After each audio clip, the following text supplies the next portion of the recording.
Sir ತಮ್ಮ ಹೆಸರು? Peer Sab. ಇದು ಯಾವ ಡಿಸ್ಟಿಕ್ ಬರುತ್ತೆ ಸರ್? ಇದು ಕೋಲಾರ ಡಿಸ್ಟಿಕ್ ಬರುತ್ತೆ ಸರ್. ಇದು ಯಾವ ರಸ್ತೆಯಲ್ಲಿ ಇದೆ ಸರ್ ಇದು ನಿಮ್ದು ಔಷಧಿ? ಚಿಕ್ಕಬಳ್ಳಾಪುರ ರಸ್ತೆ,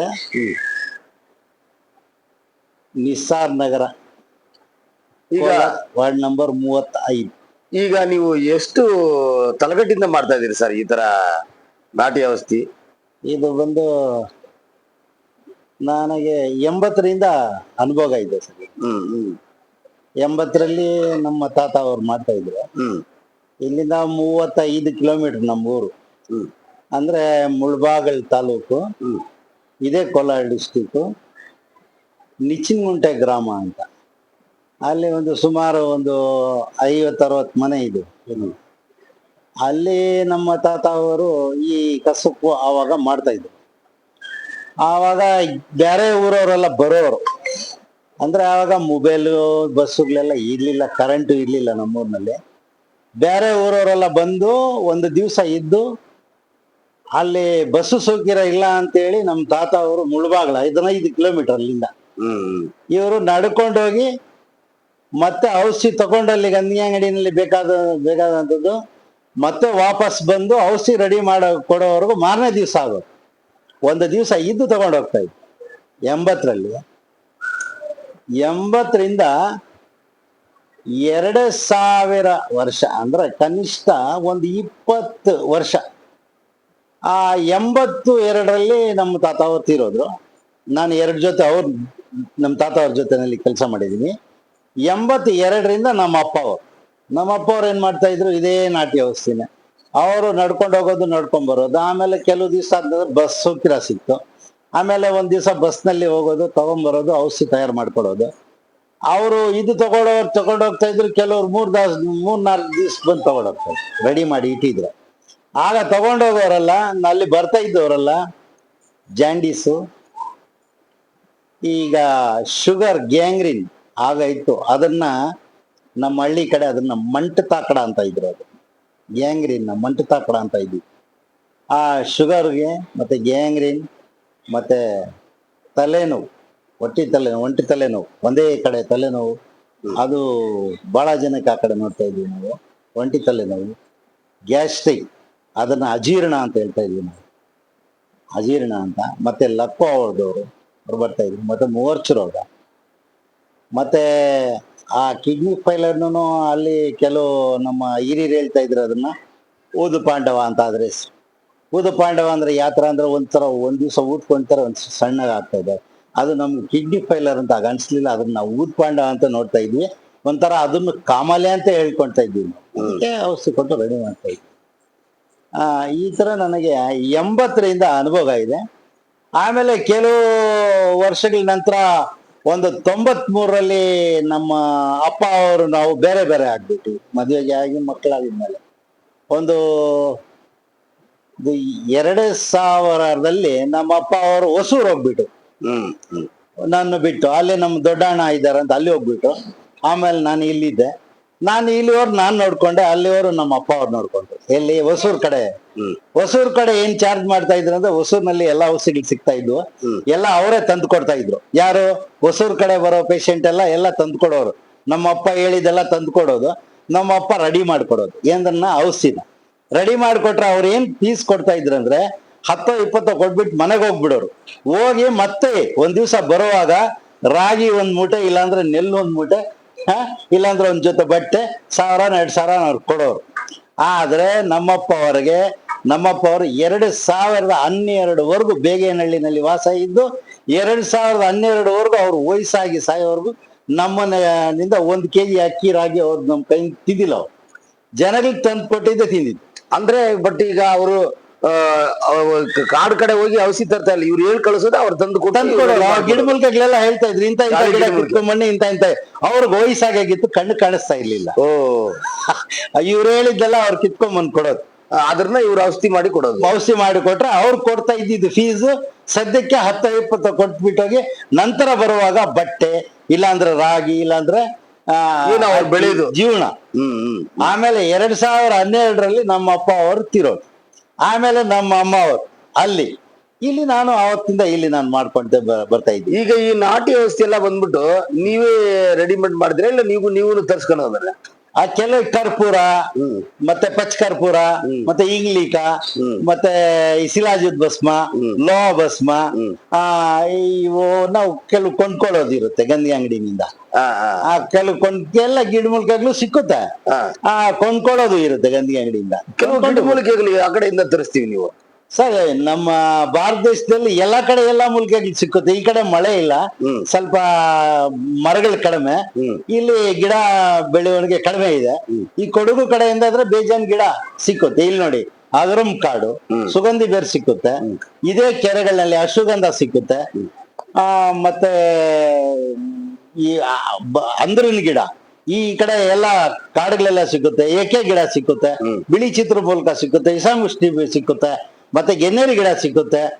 ಒಂದು ಕನಿಷ್ಠ ಒಂದು 10% ಗಿಡ ನಮ್ಮ ಜಿಲ್ಲೆಯಲ್ಲಿ ಸಿಕ್ಕಿದ್ರೆ 100% ಕೊಡಗಿನಿಂದ ಬೇಜಾನ್ ಎಲ್ಲಾ ಗಿಡಗಳು ಹಸಿರವಾಗಿ ಇರುತ್ತೆ ಸರ್. ಆ ಕಡೆಯಿಂದ ಬೇಕಾದ್ರೆ ಅಲ್ಲಿಂದಾನೆ ನಾವು ಎಲ್ಲ ತರ್ಸ್ಕೊಂಡಿದ್ದೀರಿ? ಇಲ್ಲಿ ಜಾಸ್ತಿ ಇರ್ತದೆ ಅಲ್ಲಿಂದ ಅಲ್ಲಿ ತರ್ಸ್ಕೋಬಹುದು. ಹೋದ್ರೂ ಈಗ ಬರಗಾಲ, ಈಗ ಗಿಡ ಸಿಕ್ಕೋದು ಇಲ್ಲಿ ಕಡಿಮೆ. ಕೋಲಾರ ಜಿಲ್ಲೆಯಲ್ಲಿ ವರ್ಷ ಸ್ವಲ್ಪ ಮಳೆದ ಕಾಟ. ಇಲ್ಲಿ ಹೋದ್ರೂ ಅಲ್ಲಿಂದಲ್ಲೇ ಸಿಕ್ಕುತ್ತೆ. ಆದ್ರೆ ನಮ್ಗೆ ಜಾಸ್ತಿ ಬೇಕಂದ್ರೆ ಕೊಡಗು ಕಡೆಯಿಂದ ಮತ್ತೆ ಸಿಟಿ ಮಾರ್ಕೆಟ್ ಕಡೆ ಮೂಲಿಕೆಗಳೇ ಮಾರೋ ಅಂಗಡಿಗಳಿದ್ದಾವೆ. ಅಲ್ಲಿ ಹೋಗಿ ಹೇಳಿದ್ರೆ ಬೂರುಗದ್ದು ಮತ್ತೆ ತೊರಮತ್ತಿ ಮತ್ತೆ ಎಲ್ಲಾ ಗಿಡಗಳು ಅಲ್ಲಿ ಬೇರ್ಗಳೆಲ್ಲಾನು ಮಾರ್ಕೆಟ್ ನಲ್ಲಿ ಸಿಕ್ಕುತ್ತೆ. ನಿಮ್ಮ ಕಡೆಯಿಂದ ಯಾವ ಕಾಯಿಲೆಗೆ ನೀವು ಗುಣವಾಗಕ್ಕೆ ಔಷಧಿ ಕೊಡ್ತೀರಿ ಸರ್ ನೀವು? ಸರ್ ನಮ್ಮ ಅನುಭವದ ಪ್ರಕಾರ ಇದಕ್ಕೆ ಈ ಈ ಮೀನಿಂಗ್ಗಳು ಈ ನಮಗೆ ಇದು ಓದು ಬರ್ದವರಲ್ಲ ನಾವೆಲ್ಲ. ನಮ್ಮ ಪ್ರಕಾರ ಜಾಂಡೀಸ್ ಮತ್ತೆ ಈ ಗ್ಯಾಸ್ಟ್ರಿಕ್ ಮತ್ತೆ ಕೀಲುವಾಯು, ಮಂಡಿ ನೋವು, ಸೊಂಟ ನೋವು, ಕೀಲುವಾಯು, ಮತ್ತೆ ಈ ತಲೆನೋವು, ದೀರ್ಘಕಾಲದ ತಲೆನೋವು, ಕಿಡ್ನಿ ಸ್ಟೋನ್, ಲಕ್ವ, ಮೂರ್ಛೆ ರೋಗ, ಈ ಶುಗರ್, ಗ್ಯಾಂಗ್ರೀನ್, ಇವೆಲ್ಲ ತುಂಬಾ ಅನುಭವ ಇದೆ ಸರ್ ನಮಗೆ. ಇವು ನೋಡ್ಕೊಂಡು ಹೋಗ್ತಾ ಇದೀವಿ ಆ ಕಾಲದಿಂದ.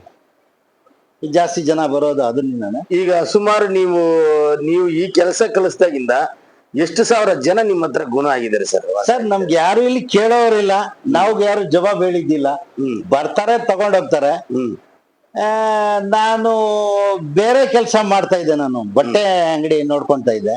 ಈ ಕೆಲ್ಸದಲ್ಲಿ ಇದ್ದಿದ್ಮೇಲೆ ಅಂಗಡಿನೇ ಹೋಯ್ತು. ಆ ಲೆಕ್ಕದಲ್ಲಿ ನೋಡಿದ್ರೆ ಕನಿಷ್ಠ ಒಂದ್ ದಿವ್ಸಕ್ಕೆ ಒಂದು 50-60 ಜನ ನಾನು ನೋಡ್ತೀನಿ ಸರ್. ಈಗ ಇಲ್ಲ, ಟೋಟಲ್ ಒಂದು ಅಂದಾಜು ನೀವು ಕಲ್ತಾಗಿಂದ ಒಂದು ಲಕ್ಷಾಂತರ ರೂಪಾಯಿ ಜನ ಜಾಸ್ತಿ ನೋಡಿರ್ತೀನಿ. ಜಾಸ್ತಿ ನೋಡಿ, ಜಾಸ್ತಿ 40 ವರ್ಷದಿಂದ ಅಂದ್ರೆ ಅದ್ರಲ್ಲಿ 2 ವರ್ಷ ನಮ್ ತಾತ ಅವ್ರ ಜೊತೆ, ಆಮೇಲೆ 93ವರೆಗೂ ನಮ್ಮ ಅಪ್ಪ ಅವ್ರ ಜೊತೆ, ಆಮೇಲೆ 2000ವರೆಗೂ ನಮ್ಮ ಅಪ್ಪ ಅವ್ರ ಜೊತೆ, 2012ವರೆಗೂ ಏನೇ ನನಗೆ ಈ ಪೇಷಂಟ್ ಬಗ್ಗೆ ಏನಾನ ಸ್ವಲ್ಪ ಡೌಟ್ ಬಂದ್ರೆ ನಮ್ಮ ಅಪ್ಪ ಅವ್ರನ್ನೇ ನಾನು ಕೇಳ್ತಾ ಇದ್ದೆ, ಇಂಥ ಪೇಷಂಟ್ ಬಂದಿದ್ದಾನೆ ಏನ್ ಕೊಡ್ಬೇಕು ಅಂತ. ಅನುಭವ ಇದೆ ನನಗೆ. ಜಾಸ್ತಿ ಜನ ನೋಡಿರ್ತೀವಿ ನಾವು. ಕಾಲದಿಂದ ನಿಮ್ಮ ಅಪ್ಪ ಕಾಲದಿಂದ ಅವ್ರ ಹತ್ರ ಕೆಲಸ ಮಾಡಿ ಹಂಗೆ ಕಲ್ಕೊಂಡ್ ಬಂದಿದ್ವಿ. ಆ ಲೆಕ್ಕದಲ್ಲಿ ಎತ್ಕೊಂಡ್ರೆ ಕನಿಷ್ಠ ಜಿಲ್ಲೆಯಲ್ಲಿ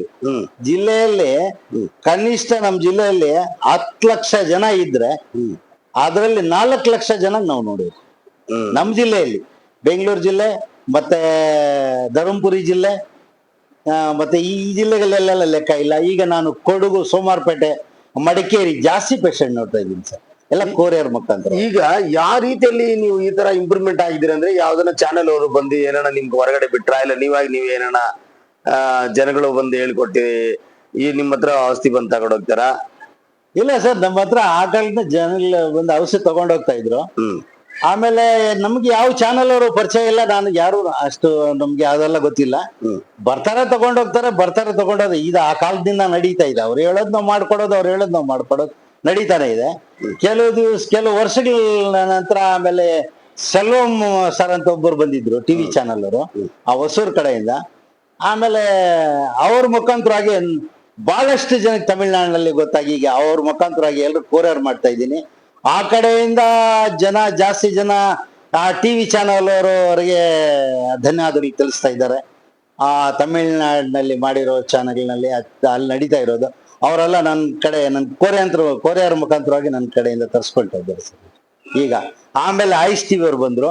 ಇವ್ರು ಬಂದಿದ್ಮೇಲೆ ಕೊಡಗು ಡಿಸ್ಟಿಕ್, ಮಡಿಕೇರಿ, ಮೈಸೂರು, ಮತ್ತೆ ಮಂಡ್ಯ ಇನ್ನು ಅನೇಕ ಡಿಸ್ಟಿಕ್ಗಳಿಗೆ ಕೊರಿಯರ್ ಮುಖಾಂತರವಾಗಿ ಕಳಿಸ್ತಾ ಇದ್ದೀನಿ. ಸೆಲ್ವಮ್ ಸಾರ್ ಬಂದು ಹೋಗಿದ್ಮೇಲೆ ಚಾನಲ್ ಅವರು, ಆಮೇಲೆ ಐಸ್ ಟಿವಿ ಅವ್ರು ಬಂದಿದ್ದು. ಐಸ್ ಟಿವಿ ಅವ್ರು ಬಂದಿದ್ದಾದ್ಮೇಲೆ ನಮ್ಮ ಕರ್ನಾಟಕದಲ್ಲಿ ಸ್ವಲ್ಪ ಇನ್ನ ಗೌರವ ಸಿಕ್ಕಿದೆ. ಆಮೇಲೆ ತಮಿಳ್ನಾಡಿನಲ್ಲಿ ಅಂತೂ 4 ವರ್ಷಕ್ಕೆ ಮುಂಚೆನೆ ಒಳ್ಳೆ ಮರ್ಯಾದೆ ಸಿಕ್ಕಿದೆ ಸರ್. ಬಟ್ ಈಗ ಅವರು ನಿಮ್ ಫೋನಲ್ಲಿ ಕಾಂಟ್ಯಾಕ್ಟ್ ಮಾಡಿದ್ರೇನೆ ನೀವು ಅವ್ರಿಗೆ ಏನು ಔಷಧಿ ಬೇಕಾದ್ರೆ ಕೊಡ್ತೀರಿ? ಸರ್, ಅವ್ರು ಕರೆಕ್ಟ್ ಆಗಿ ನಮ್ಗೆ ರಿಸಲ್ಟ್ ಹೇಳ್ತಾರೆ, ಈ ತರ ಆಗ್ತಾ ಇದೆ ಅಂತ. ಆ ಅನುಭವದ್ಮೇಲೆ ನಾವು ಎಲ್ಲಾನು ಈ ತರ ಬೆಳಗ್ಗೆಯಿಂದ ಸಂಜೆವರೆಗೂ ಅವ್ರವ್ರ ಅಡ್ರೆಸ್ಗೆ ಈ ತರ ಔಷಧಿಗಳು ನಾವು ಕಳಿಸ್ತಾ ಇರ್ತೀವಿ. ಯಾರು ಫೋನ್ ಮಾಡ್ತಾರೋ ಅವ್ರಿಗೆಲ್ಲ ಅವ್ರ ಅಡ್ರೆಸ್ ಬರೆಯೋದು, ಅವ್ರಿಗೆ ಔಷಧಿ ಕಳ್ಸೋದು, ಇದೇ ಕೆಲಸ ಇರೋದು. ಈಗ ಬರೋದು ಹೋಗೋದು, ಈಗ ಕೊಡಗುನವ್ರು ಬರ್ಬೇಕಂದ್ರೆ ತುಂಬಾ ದೂರದಿಂದ ಬರ್ಬೇಕು, ಧರ್ಮಪುರಿಯವ್ರು ಬರ್ಬೇಕಂದ್ರೆ ತುಂಬಾ ದೂರದಿಂದ ಬರ್ಬೇಕು, ಮಡಿಕೇರಿಯವರು, ಸೇಲಂ ಅವರು ಅವರೆಲ್ಲ ಬರೋಕ್ಕಾಗಲ್ಲ. ಮತ್ತೆ ವೇಲೂರು, ದಿಂಡಿಕಲ್ ಅವರೆಲ್ಲ ಜಾಸ್ತಿ ಜನ ಬರೋಕ್ಕಾಗಲ್ಲ. ಆ ಬರೋ ಹೋಗೋ ಟಿಕೆಟ್ಗಳಿಗೆ 3 ಜನಕ್ಕೆ ಔಷಧಿ ಬಂದ್ಬಿಡ್ತದೆ ನಾವು ಕಳಿಸ್ತಾ ಇರೋದು. ಈ ತರ ನಾವು ಇನಿ ಟೈಮ್ ಕೊರಿಯರ್ ಕೊರಿಯರ್ ಮುಖಾಂತರ ಕಳಿಸ್ತಾ ಇದ್ವಿ. ಅವ್ರು ಬರೋ ಹೋಗೋ ಟಿಕೆಟ್ ಕಾಸುಗಳಿಗೆ ಅವ್ರಿಗೆ ಔಷಧಿ ಅವ್ರ ಮನೆ ತಲುಪ್ತಾ ಇದೆ. ಎಲ್ಲ ಸಂತೋಷ ಬೀಳ್ತಾ ಇದ್ದಾರೆ. ಈಗ ನಿಮ್ಗೆ ಮೊಬೈಲ್ ಅಲ್ಲಿ ಫೋನ್ ಮಾಡಿ ಹೇಳಿದ್ರೆ ಸಾಕು, ನೀವು ಮೊಬೈಲ್ ಅಲ್ಲಿ ಫೋನ್ ಮಾಡಿ ಕರೆಕ್ಟ್ ಆಗಿ ರೀಸನ್ ಹೇಳಿದ್ರೆ, ನಾವು ಕೇಳಿದ ಕ್ವಶನ್ಗೆಲ್ಲ ಆನ್ಸರ್ ಹೇಳಿದ್ರೆ ನಾವೇನಿಲ್ಲ ಕಳಿಸ್ತಾ ಇರೋದು ನಮ್ ಕೆಲಸ. ಅವ್ರ ಅಡ್ರೆಸ್ ಬರ್ಕೊಂತೀವಿ, ಎಲ್ಲ ಈ ತರ ಕೊರಿಯರ್, ಪ್ರೊಫೆಷನಲ್ ಕೊರಿಯರ್ ತಗೊಂಡೋಗಿ ಹಾಕ್ತಿವಿ, ಅಡ್ರೆಸ್ ಬರ್ಸ್ಕೊಂಡ್ ಬಂದ್ಬಿಡ್ತೀವಿ. ಅದು ತಮಿಳ್ನಾಡು ಅಂದ್ರೆ 3 ದಿವ್ಸಕ್ಕೆ ಹೋಗ್ತಾ ಇದೆ, ಕೊಡಗು ಅಂದ್ರೆ ಒಂದು ಮಾರನೇ ದಿವಸದಲ್ಲಿ. ಕರ್ನಾಟಕ ಅಂದ್ರೆ 1 ಡೇಸ್ ಹೋಗುತ್ತೆ, ತಮಿಳ್ನಾಡು ಅಂದ್ರೆ 1 ದಿನ ಲೇಟ್. ಕೊರಿಯರ್ ಮುಖಾಂತರವಾಗಿ 3 ಡೇಸ್ ಆಗುತ್ತೆ. ಹೌದು. ನಿಮ್ ಮೊಬೈಲ್ ನಂಬರ್ ಹೇಳ್ಬಿಡಿ ಸರ್, ಯಾವ್ದು ವಾಟ್ಸ್ಆಪ್ ನಂಬರ್, ಕಾಲ್ ನಂಬರ್? ಎಲ್ಲ 9740202673 ನನ್ನ ನಂಬರ್. ಆ ನಂಬರ್ ಕಾಲ್ ಮಾಡಿದ್ರೆ ಸಾಕಲ್ವಾ? ಆ ನಂಬರ್ ಕಾಲ್ ಮಾಡಿದ್ರೆ ಸ್ವಲ್ಪ ಗೊತ್ತಿಲ್ದಿರ ಅವ್ರಿಗೆ ಅಡ್ರೆಸ್ ಹೇಳ್ತೀವಿ, ಅವ್ರಿಗೆ ಏನ್ ಸಮಸ್ಯೆ ಇದೆ ಅದು ಹೇಳ್ತೀವಿ. ಔಷಧಿನ ಆ ನಂಬರ್ ಕಳಿಸ್ಕೊಡ್ತೀವಿ. ಆ ನಂಬರ್ ಕಾಲ್ ಮಾಡಿ. ಸರ್, ಇಲ್ಲಿ ಬಂದು ಹೋಗೋರೆಲ್ಲಾನು ಆಂಧ್ರ ಕಡೆಯಿಂದ ಬೇಜಾನ್ ಜನ ಬಂದಿದ್ದಾರೆ. ನಮ್ಮದು ಕರ್ನಾಟಕ, ಆದ್ರೆ ಇಲ್ಲಿ ಸ್ವಲ್ಪ ಬಾರ್ಡರ್ ಇರೋದ್ರಿಂದ ಸ್ವಲ್ಪ ತೆಲುಗು ನಮ್ಗೆ ಗೊತ್ತಿದೆ. ಇವ್ರು ಬಂದೋಗಿದ್ಮೇಲೆ ಇನ್ನ ಫ್ಯೂವರ್ ತೆಲುಗು ಗೊತ್ತಾಗೋಯ್ತು. ನಮ್ದಂತೂ ತಮಿಳ್ನಾಡು ಎಲ್ಲ ಕರ್ನಾಟಕನೇ. ಇಲ್ಲಿ ಬಂದು ಹೋಗಿ ನಾವು ಬೆಂಗಳೂರು ಹೋಗ್ತಾ ಬರ್ತಾ ತಮಿಳಿನಲ್ಲಿ ಮಾತಾಡ್ಬಿಡುತ್ತೆ ಸರ್.